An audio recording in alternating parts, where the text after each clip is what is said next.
Okay, so we're just going to go through adding a handle into the library.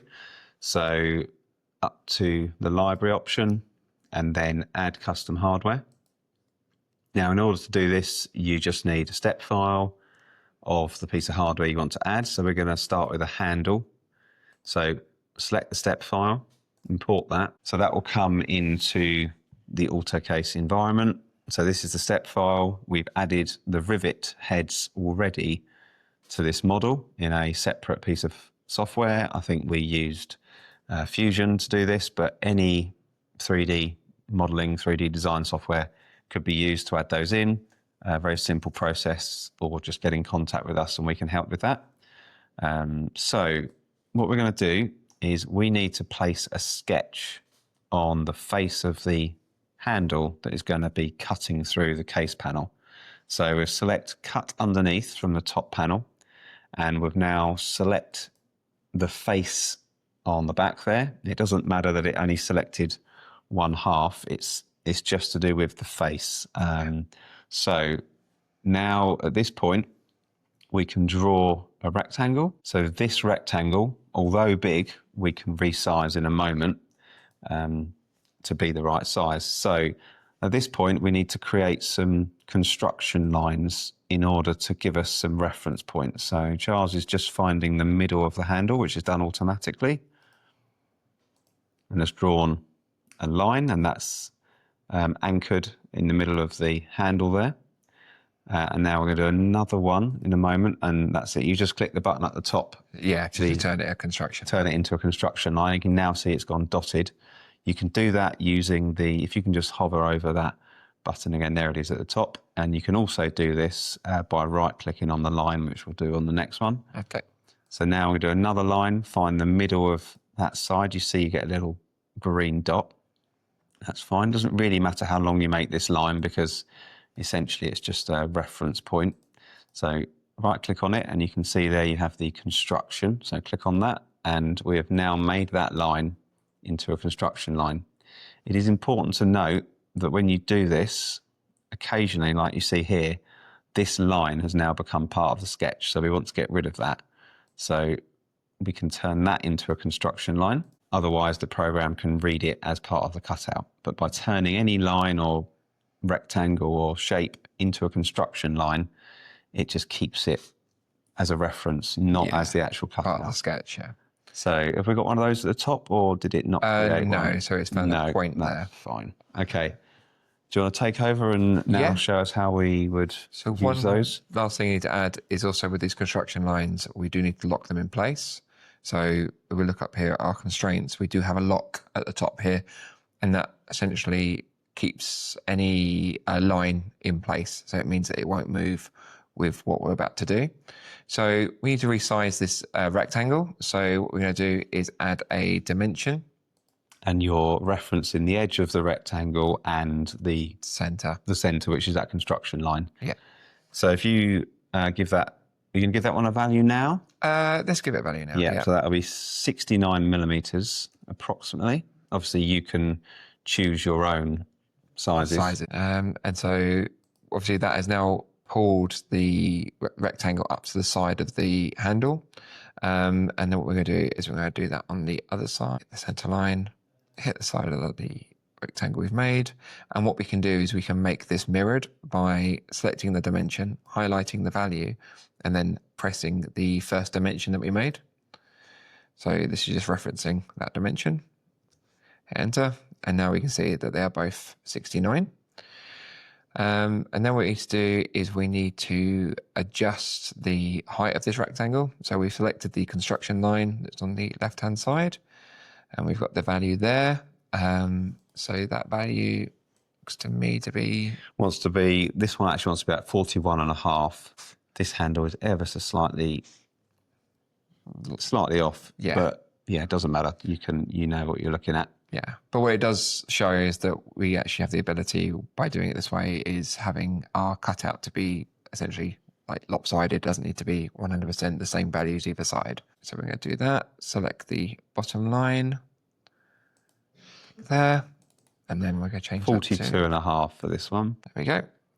And we can see that it now is pretty much in line. Yeah, with pretty much where you want it. Yeah. Yeah. And obviously that now we just need to give the edges a round. So we'd use the fillet tool. And then we're going to enter what radius we think that wants to be. I think Probably 10 mil would be fine yeah. for this. And then whilst that is still active, you can click the two lines next to each other, keep going round. So it's now applied that fillet to each of the corners, but they're all linked off of that one master dimension. So we hit OK. So if you can just demonstrate that by clicking on the 10, make it something like 2 millimeters. So it's really, really obvious. Yeah. And then you'll see all of them have now changed to a smaller measurement. So let's go back to 10 millimeters. Yeah. And there we have, that's the cutout for the panel. Yes, you might want to change that to make that a slightly bigger radius, slightly tighter, depending on the piece of hardware and what you're used to machining. That's fine. And yeah, as you can see, the top and bottom of that cutout are independently measured from the midpoint, whereas the left to right measurement is mirrored, locked together. So as you change the 69, it would also change the other side as well, keeping it centered for you. Yeah. Okay. So finish sketch. Finish sketch. So what it will do is sometimes it will show you the sketch after you finished it. So what you do is go to here and just change the visibility so we don't see it. Then what we're going to do is we're going to add the cut hole tool to this face. So it will punch holes into the case for your rivets. So we're selecting the face again that is connected to the flight case. Yep. And we're going to do the same again in terms of adding in control lines. So you're going to lock those and turn them into construction. Yep. Yep. Again. Anyone that is fluent in Inventor could use alternative methods to create the same outcome, but this is just one reliable way that it works. That. And so what we're going to do is we're going to start drawing our circles. So what Autocase does is it will find the center point of your circle. So what I'm going to do is do that. We'll make them slightly larger, just so we can see what we're working with. Point, slightly larger. Okay. Okay. And so hit OK. And so what you may find is that we have these little reference circles that we have. We just need to go through and just delete those. And they're quite easy to see because they're yellow. Yeah, and it's important that you do this, otherwise that also appears on the drill output, which then means you end up with additional holes and it causes issues with the programming. So first of all, what we'll do is we'll dimension these holes up. We go through and just dimensions on each of them. As you can see, they're all different at the moment, but that will soon change. So if we go for 5 millimeter. Yep. And then same as what we did previously, select the dimension, select them all working to, do that, and it will then change to our master dimension over there. Let's select it. There we go. Yep. So double click on the number, it opens up that box. Yep. And you can either do this, either leave it highlighted and that automatically deletes it, or you can double click, delete that information, and then carry on. Yeah. And that last one, if you can just show us the deleting. So delete that. Yeah. And then you can click on the top. There we go. So either way works. Yeah. So that's now all of these holes will have the same dimension. So now what we're going to do is we're going to add dimensions to allow us to change where these holes actually are. So it might be the case that the model is slightly wrong to what the hardware is doing, or there might be a change in hardware, which means that you just need to adjust your hole spacing. So what we do is we select the center point. Select center point of the hole and then use a reference line. Yeah. And then we can go in here. We can change this to what we want. So we can change to say 75 and it will now pop that way up there. So let's just undo. Yeah. And then go to here. Let's just delete some circles that were hiding in there. Dimension, hit the center, hit the line, and then we select the center of the circle, select the line, close this side, That means it's attached to it still. Make sure everything is deleted out of there. Point. Select the line. There we go. And what we can do, now we've set up lines on both sides of the handle, we can actually join these together. So same way we've done it on all the other dimensions. We can select dimension, select this side, enter, and we have now got these linked together. So when we change the height of these two, these will also change. Yeah, so if you just demonstrate that, if you just change maybe that one to just 45 millimeters, just as a reference, you'll see it move. Obviously, it's not in the right place, but you can see they're both moving up. Then move it back to, there. And then, the same would go for the other holes as well. Other holes. Yeah. We're also going to apply the same logic to the sort of going the other way. Right, yeah. Left to right. So we go there. That gives us our dimension there. Click here. Click our central line. Do the same again. Do the same on the right hand side. Like that. There we go. And then we just link them together. And let's just do a quick demo. Change it to 30. We can see that they now shifted apart. Yeah. And then we will do it on the bottom.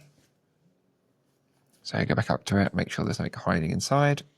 Fast forward this bit because just skip it through. Do you mean not toggle it? Yeah. Okay. So obviously we've now gone through and just repeated that step. Only took a moment, and obviously, yes, this might take a few minutes to do, but obviously once you've added your main hardware or any custom hardware, you don't have to do it again. No. And if you need to make a quick adjustment to the holes when you're doing your initial tests, now you can do it quite easily. Yeah. So the only thing we haven't done is linked the width positions of the bottom ones. Yeah, do that quickly now.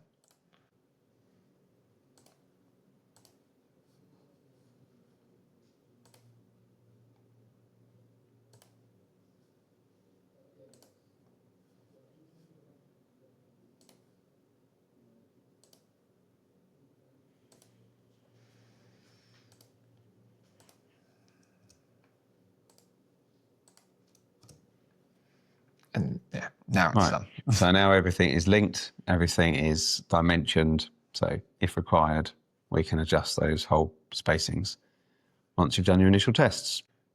Have finished sketch, yeah? Yep, we can finish that sketch. Okay. So next bit that we've got to do is we will hide this sketch currently. So, right. Okay. So now what we're going to do is we're going to add finishes to this handle. We're going to go to appearance. And so how it works is whatever you select on the handle, you then apply the material to it. So what I tend to do is just do a full selection. So it hits every single nook and cranny. And also what I have is my favorite setup. So I have all of the metals that I know I'm going to use. So I do polished steel, and we can now see that that's applied polished steel to all of the handle. We then select the faces that we don't want to be in polished steel. So we go through and select where the rubber would be for this, and like that. Now we have the black. And you can obviously add different textures for different parts of your handle, depending on like if you want to add a bit more realism in there. So what I tend to do on the rivets, just on the heads themselves, I'll add in a different metal just so the rivet heads look slightly different. So I go through. And you're doing shift. Yeah, sorry, shift click and on this. Yeah. shift and left click to be able to multi-select items. And then I'll put a satin hammered on there. Just creates a slightly different reflection. And yeah, essentially that is how you add materials to your handle. Come out of that. And then what we do is we need to select the entire handle again and select material. Now what we're doing here is we're giving the material properties of that the handle's made out of. So essentially if it's aluminium or steel, this is steel. So it's okay. And what that will do is it will change its weight. So when you're calculating your case's weight, it will take into consideration the mass of this handle and apply that to the calculation of what it has for steel. Next thing we need to do is we need to add a placement point into this handle. Essentially what that does is it tells Autocase which way up and which way round this model wants to go. So what we're going to do is we're going to add in some work planes. So we're going to do a mid plane between two planes. We're going to select the edge of this handle and then select the other edge of this handle. And there, so we can see this mid plane has protruding through the handle there. We'll do the same again. So select the top of the handle, select the bottom face of the handle, and now we've got our face going through here. So now what we need to do, we need to add a point. We're going to use the intersection of three planes. So what that will do is where all the three planes intersect, it is going to create a insertion point. So we're going to select that plane that we just added in, that plane we just added in, and we're going to select this plane because it's what will be touching the side of the case. So put that in there. And now we can see that it's added this point here. A little point, yeah. Yeah. So what we now need to do is we need to select add placement. So this determines where this is going to add up. So you've added that placement to that point? Yeah. So you select the add placement tool, then you select the point. You then need to select the axes. So you need to select the x-axis, which is there, and then the y-axis, which is there. And we can see we now have this thing that shows you which way the X and Y are going. What we want to do is we want it to sit like this. So it wants to be that the Z is facing out. Is facing out. Yeah. And not back to front or not upside down. It needs to be this way around. Yeah. Okay. And now this handle is ready to go into the system. So we now done everything we need to do to be able to add this handle to library. So what we're going to do is go to add to library. We're going to create a library. We can just call this handle test. Okay, handle test. Created. So what you've done there is you've actually created a library. Yeah. Yeah. And you can have as many libraries as you want, but we'll touch on those in a different video. Okay, so let's now, we now need to select that library that we created. And we're going to select the type of hardware that it is. So for this, it's obviously a handle. So we select the handle, hit select. And now we've got all of the parameters for the handle, and essentially things like the crank and other bits of hardware. He'll also add things for basic measurements that are important to that piece of hardware. So we're going to do the skew. Let's just call this test. Okay, nice and original. And name, we can call it test name, absolutely fine. Yeah. And then labor timing, this is the amount of time that you want to allow for you to fit this handle or your worker to fit this handle to the case. So let's say 2 minutes is fine. Supplier, you put in the name of the supplier. In this case, it'd be Adam Hall. So Adam Hall. It's quite important that you use the right name of supplier compared to the other people you've used. So in this scenario, I would say we need to make sure we have a capital H, because otherwise it will create a new supplier. There's no crank on this because it's not a latch, so we don't need to worry about that. We can just call this test, absolutely fine. It's obviously a piece, it's not by the meter. Price, let's just say £10 for argument's sake. And then the placement method on this one. So with Autocase, we have different placement methods. So you have point, which basically is a fixed point on the case. Planary, which basically means you can move it anywhere on the case. And linear, which essentially means it will move across the extrusion. This is a handle, so it will be planary. Okay, that's now saved. And that's done. A handle. Great, so we now quickly see this on a case to check it. Yep. So we call this handle test. Okay, so we'll quickly select an extrusion. That one's fine, perfect, yep. We don't need to add any braces or handles or latches for this one, so we'll just build the case without the ball corners and the braces. Right. Let's find that handle, yep, so we can select by library, choose an anchor point, doesn't really matter for the purposes of the demonstration. So the handle is now placed. If you do a side view, make sure that we've got the, yep, it's sitting nicely on the panel. And then if we go to internal design, we'll have a look at the sketching. And there you can see we now have the holes and the cutout sketch that we drew in the library.